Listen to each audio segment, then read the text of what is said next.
मराठा आंदोलक मनोज जरांगे पाटील यांनी छगन भुजबळ यांच्यावरती अत्यंत शेलक्या भाषेमध्ये टीका केली आहे। भुजबळांची सुरक्षा वाढवण्यावरती जरांगेंना प्रश्न विचारण्यात आला, त्यावरती आम्ही भुजबळांकडे ढुंकूनही बघणार नाही, तो रस्त्यावरची खुर्ची टाकून बसला तरी सुद्धा कोणीही लक्ष देणार नाही असं म्हणत त्यांनी एका शेलक्या वाक्प्रचाराचा सुद्धा उपयोग केलेला आहे। तसंच नितेश राणे यांच्यावरती सुद्धा जरांगेंनी टीकास्त्र डागलं आहे। त्याच्या घरी काय लावायचं आहे, पोलिसांनी बंदोबस्त काय करायचं त्याच्याकडे, आम्ही डुकून बघणार नाही त्याच्याकडे, तिकडे हुंगून सुद्धा त्याच्याकडे ते दारात त्याचा कुत्र तरी मुतन का तिथं, आमचं काय गुतलंय त्याच्यापाशी जायला तिथं, तिकडं तसं ते असा खुर्ची टाकून जरी बसला रोडवर तरी पोरं इकडं मुंडका करते नसतं, त्याच्याकडे ते बघायला की तर तोंडी का ती ज्याच्या पक्षात जाईन त्याचं वाटलं झालेलं आहे, आपशे कोणी नाही ते काय त्या पोराला नाही किंमत देत आम्ही, ते हेंगडं त्याला कोण विचारतं काय।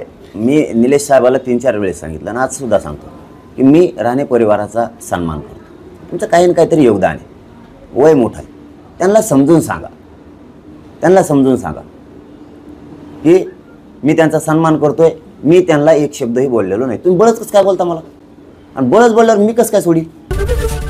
एबीपी माझा, उघडा डोळे बघा नीट।